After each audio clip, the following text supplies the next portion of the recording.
Good evening. This is Johnny Ware for Thunderbird Outdoor Adventures, coming to you live from Oklahoma, central United States, the land of hot and windy.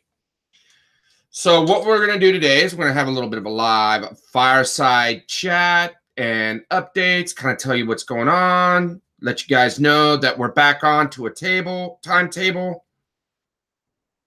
We're pushing out some content. We've got a few already scheduled for you guys. You'll get a video a week for a while. We're pretty much sure we got the next couple months covered. So you will be getting a video a week. We're not going to go too aggressive. We want to be able to space it out and give you consistent. It seems like what we do here is get together, do like 5-6 videos, bust them out over 2 weeks, and then it's like, 3 months before we do another video. And that's not very good to captivate your interests. The topics themselves sometimes are kind of hard to captivate your interest, but they're important topics nonetheless. So what we're doing is we have some dirt time coming up here, hopefully this weekend. That's going to get us some good videos relative to some hand-on techniques, some discussions, some topics, really kind of rounding out our Bushcraft 101 series to close that up so that people have a good reference point for a teaching tool in learning bushcraft. So then we're doing some tips and tricks. Those are coming out, just a little odds and ends, some space-saving tips and how to reduce your frustrations in your ruck, etc. We'll have some EDC tips. We're going to go a little bit more heavy in attack side. We're trying to bring that in more into our course curriculum. We're also going to introduce a urban E&E or escape and evasion course that's going to do a combination of urban survival. So you got wilderness survival.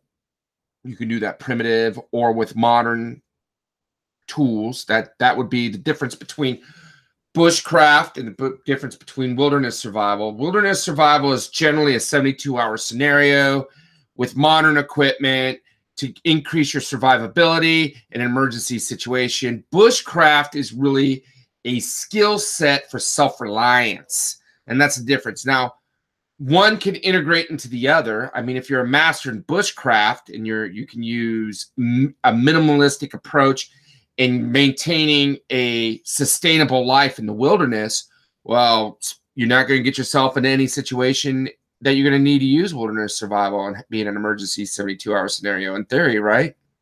Makes sense to me.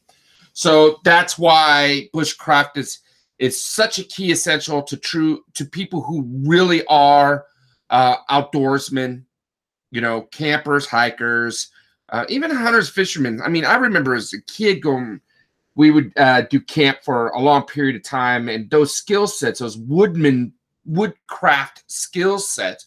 Bushcraft is really a European title, right? Now we can't use woodcraft because we automatically think about making furniture, but it's woodcraft. And those skill sets are kind of fading away in a lot of people, now more so than ever. The Boy Scouts has changed their landscape, so a lot of what they're teaching is going to start adapting to that new landscape. There's not a lot of organizations that are going down into the fundamental primitive skills in order to ensure that those things are, passed on to our youth. I know with my kids, that's something that I do regularly. Both herbal medicine and the bushcraft is something that we do consistently in my household. Now, for some of you guys might not know that I actually live in the Philippines. I'm only here in Oklahoma for a couple months, then I will go back. My counterpart, however, lives here full time, and we have a new individual coming on board. It's interesting because he is a military trainer. That's what he did in the military.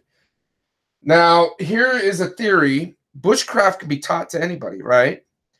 But to be able to teach it effectively, a master instructor is something of value because they're understanding the psychology behind instruction. And this is what this individual brings.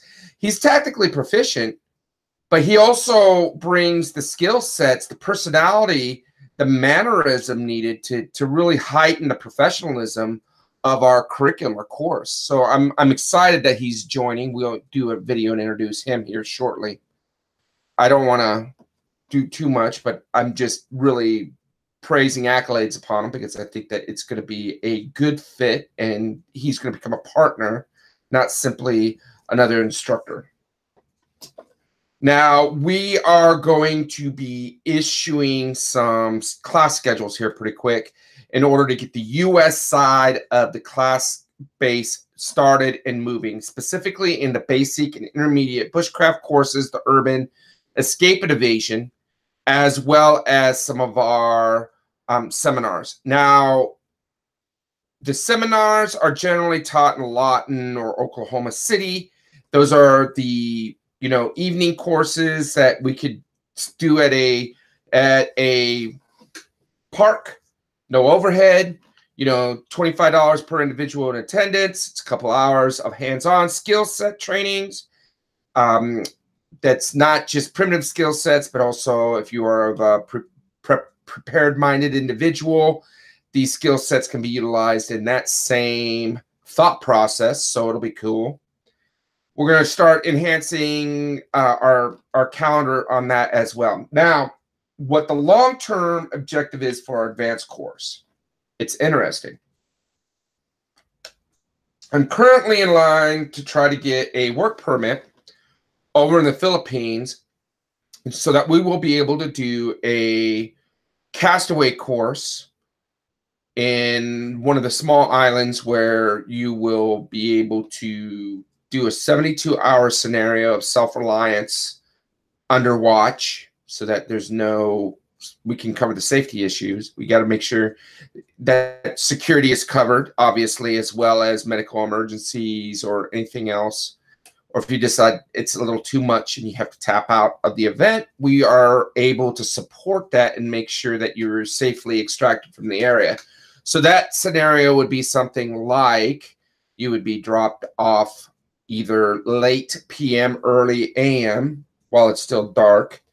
You would land on the isolated island and utilize, upon daybreak, do your situational awareness. At that point in time is when your clock will start. You'll have 72 hours to complete your task, and you will have to effectively, in order to graduate that particular course, show at an expert level the utilization of the 5 C's, the implementation of the 5 C's, and a complete understanding and mastery of bushcraft concept and self-reliance. So it is not, although it is a 72-hour scenario, the 72-hour scenario is 72 hours to set the basis for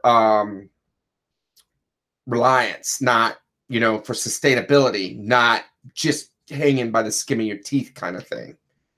Then we'll have the knife-only course in Philippines, which will be more in high altitude around the Baguio area once we can get that laid out, because we will actually be required to have guides, indigenous guides, come with us to do that course. That's just a safety issue. They know the area best. And although we'll be handling the instruction, they will be handling a lot of the safety and navigation aspects of it. We will also have an advanced knife only and a winter over course here in Oklahoma. I wish we had a better winter over course. I think that would be an excellent challenge. It would be great. But something new and exciting on the horizon is the fact that one of our instructors, Don Bajort, is very, very active in Go Ruck. If you guys don't know what this is, this is clubs that do the tactical 30 and 50 mile rucks with 20, 30 pounds in the ruck, and they're completing that set course in a set time. Now, we're not doing the Go Ruck, we're not marrying up a Go Ruck, but along that lines, what we're going to do is a 50 miler 3-day event in which, in the AM and the PM, you will have skill sets that you need to accomplish in order to move on and get the navigation of the next course. So when you stop for encampment, for you to have permission in order to finish your meal, you have to complete a task. That way you can set camp and you can get your meal for the night. Then upon awake, in order to get your navigation for the next day's course, you will have to complete a task, and then you'll be given that set of coordinates and you'll navigate the next terrain and you will be rucking it to the next objective. So however long it takes you to get that next objective is going to determine how much sleep you get for that night, right? So this is kind of exciting. We're in the planning phases of this. We're not going to do anything. We're not trying to do the impossible terrain, but we want it to be challenging to attract, you know, enough people that they can, you know, there's a lot, the Tough Mudders and everything else are getting good and very popular. So why not put out, you know, something that is, you know, what are we talking, 18 miles a day, right? Somewhere in there. Yeah, it's about 17 miles a day. And then you'll do those in legs, do it over 3 days. You know, if we got to do it in a 4-day period, hey, whatever, you know, we'll get it done. But we're going to come up with a good plan where everybody will be given an equal playing field and be able to, you know, there may be 4 starting lines. And that's the other thing of this. We're not going to have everybody on one starting line. Everybody will be assigned, you know, a starting point A, B, C, or D. That way, not everybody can follow the trail sets. Land navigation is going to be a pretty important part of this. So, you know, we're talking hopefully being able to set it up in a way that it'll be map and compass and not so much GPS. You know, those old skills people seem to forget how to use nowadays. 8-digit coordinates, you know, back azimuths and shooting your azimuths of known terrain features and plotting them on a topo map. Yeah, that kind of stuff. That's the exciting stuff. That's the good stuff. That's the good stuff. Anybody can throw a GPS up and follow a GPS, as long as you know how to plug in the coordinates. I guess there is a little bit of a technical skill to it, but we want to get down and dirty. Yes. So you would be required to have your Bushcraft kit with you. You know, obviously, hopefully you'll know enough. We'll be able to provide enough information relative to known water sources. You're going to have to bring your own proteins because you're not going to be able to hunt. You could probably forage, but I doubt there's going to be any significant hunting, depending, because time of year and a lot of these states dictate what you can and can't hunt. And some of the populations and rodents aren't as active here in parts of Oklahoma as they are in other places in the country. So that's kind of what's going on. I just wanted to kind of get up here and let you guys know, yes, we're still alive. We're growing. Things are going good. We'll bring on some more of the herbal medicine, get your attention in on that. We're going to be bringing in, as I said, the tips and tricks and some more equipment reviews. That seems to be popular. It seems you guys really like the gear reviews. So we're going to be doing a significant more of that, because Don's very good at that. Don Bajork does a very good job of covering all aspects of both the tactical and the outdoor side. So I would anticipate more of that coming. If we can get enough video, if we got a 3-month window that we're working on, that's our calendar and videos. Once that 3-month window is full, we'll go back and we'll start picking another day. Tuesday nights here, Eastern time or Central time. I believe it'll be 7 p.m. Tuesday nights is when each of the videos will come out. Now, when the Tuesdays are full for a 3-month period, we'll go over to Thursdays. If we're going to do live casts, those live casts will be Friday nights in the U.S. and early a.m. Saturday in the Philippines. So if you would take note, if the casts are at 7 p.m. Central on Tuesday, that means it will be 8 a.m. in Philippine time. All right, guys, I know this one's short. I just want to get the information out to you, get you guys tantalized with what's coming up.